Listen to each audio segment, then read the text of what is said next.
নারায়ণগঞ্জ জেলা ছাত্রদলের সাবেক সভাপতি জাকির খান। তার বাস্তব জীবনের চালচলন অনেকটা সিনেমার মতো। হত্যা মামলায় আসামি ছিলেন কয়েক দশক পলাতক। 2 দশকের বেশি সময় পরে বিদেশ থেকে ফিরে যেদিন গ্রেফতার হলেন, সেদিনই আইনশৃঙ্খলা বাহিনীর সংবাদ সম্মেলন করেছিলেন সাংবাদিকের সাথে খুনসুটি, যা একজন গ্রেফতারকৃত ব্যক্তিদের মধ্যে বিরল ঘটনা। ডান্ডাবেড়ি পরে হাসি মুখে আদালতে প্রতিবার আসেন জাকির খান। জাকির খানকে এখন যখন আদালতে হাজির করা হয়, তখন আদালত প্রাঙ্গণে দেখা যায় তার প্রচুর কর্মীর, যাদের অধিকাংশই তরুণ। এই তরুণেরা এর আগে কখনো জাকির খানকে দেখেনি, শুধু তার নাম শুনেছে। আমাদের এই আয়োজন থেকে জানার চেষ্টা করব কে এই জাকির খান। রাজনৈতিক অঙ্গনের নানা তথ্য ও ইতিহাস পেতে আমাদের চ্যানেলটিকে সাবস্ক্রাইব করে বেল বাটনটি প্রেস করে রাখুন।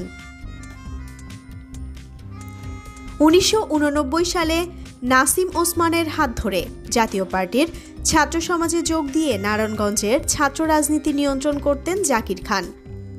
1991 সালে বিএনপি ক্ষমতায় আসার পর জাকির খানের সঙ্গে নাসিম ওসমানের বিরোধ বাধে। পরে জাকির খান বিএনপি নেতা কামাল উদ্দিন মৃধার নেতৃত্বে 1994 সালে বিএনপিতে যোগ দেন।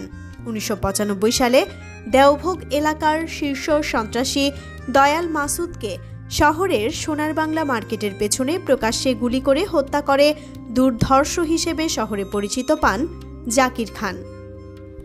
1996 সালে বিএনপি সরকারের শেষ দিকে জাকির খান শহরের খাজা সুপার মার্কেটে হামলা ও ভাঙচুরের ঘটনায় দায়েরকৃত মামলায় 7 বছরের সশ্রম কারাদণ্ড পেয়ে জেলে যান, কিন্তু প্রেসিডেন্টের সাধারণ ক্ষমায় তিনি মুক্ত হন। সে সময় স্বরাষ্ট্রমন্ত্রী আব্দুল মতিন চৌধুরীর নাতি হিসেবে শহরে পরিচিত হয়ে ওঠেন জাকির খান। 1996 সালে আওয়ামী লীগ সরকার ক্ষমতায় আসার 7 মাসের মাথায় কাশীপুর বাংলাবাজার এলাকায় এক ঠিকাদারের কাছে চাঁদা দাবির অভিযোগে দায়েরকৃত মামলায় দ্বিতীয় দফায় জাকির খানের 5 বছরের সশ্রম কারাদণ্ড হয় এবং তিনি জেলে যান। আওয়ামী লীগের 4 বছর জাকির খান থাকেন জেলে। 1999 সালে স্বল্প সময়ের জন্য জেল থেকে বের হয়ে জাকির খান জেলা ছাত্রদলের সভাপতির পদটি পেয়ে যান। বিশাল গাড়ি বহর নিয়ে অস্ত্রের মহড়া শুরু করলে 2001 সালে তত্ত্বাবধায়ক সরকারের আমলে আবার কারাবন্দী হন তিনি। 2001 সালে বিএনপি ক্ষমতায় আসার পরও প্রায় 5 মাস জেলে কাটান তিনি। 2003 সালের 18 ফেব্রুয়ারি সাব্বির আলম খন্দকার খুন হওয়ার পর এ মামলার আসামি হওয়ায় তিনি নারায়ণগঞ্জ ছেড়ে থাইল্যান্ডের সুকুমুবিকে কয়েক কোটি টাকা দিয়ে গ্রেস নামে 8 তলা বিশিষ্ট একটি 3 স্টার হোটেল কেনেন। জাকির খানের বিরুদ্ধে বিভিন্ন থানায় 4টি হত্যাসহ 3 ডজনেরও বেশি মামলা রয়েছে। স্থানীয় বিএনপির এক সূত্র জানায়, নারায়ণগঞ্জ জেলা বিএনপির বহিষ্কৃত সাবেক সভাপতি তৈমুর আলম খন্দকারের বিকল্প হিসেবে জাকির খানকে বিএনপির রাজনীতিতে পুনর্বাসনের চেষ্টা হয়। জেলার সাবেক এমপি ও তার অনুসারীদের পক্ষ থেকে এই গ্রুপটি মূলত তৈমুর আলমের প্রতিপক্ষ গ্রুপ হিসেবে পরিচিত। 2009 সালের 25 নভেম্বর তৈমুর আলম খন্দকার জেলা বিএনপির সভাপতি হওয়ার পর স্থানীয় বিএনপির কর্তৃত্ব তার কাছে চলে যায়।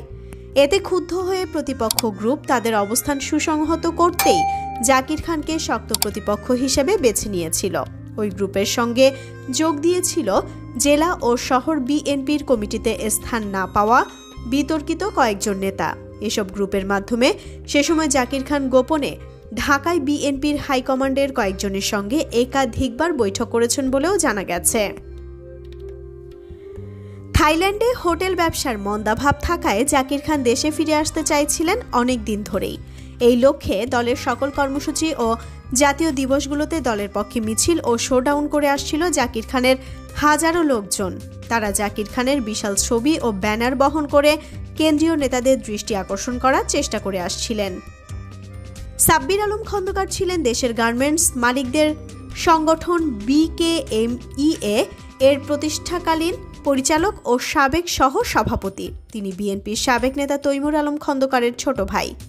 সন্ত্রাস ও চাঁদাবাজির বিরুদ্ধে প্রকাশ্যে কথা বলায় 2003 সালের 18 ফেব্রুয়ারি শহরের মাঝদাইর এলাকায় নিজ বাড়ির অদূরে আততায়ীর গুলিতে তিনি নিহত হন।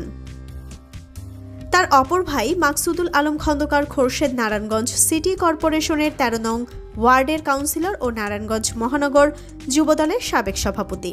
হত্যাকাণ্ডের পর তার বড় ভাই তৈমুর আলম বাদী হয়ে নারায়ণগঞ্জ 4 ফতুল্লা আসনে তৎকালীন বিএনপি দলীয় এমপি গিয়াসউদ্দিনকে প্রধান আসামি করে একটি হত্যা মামলা করেন।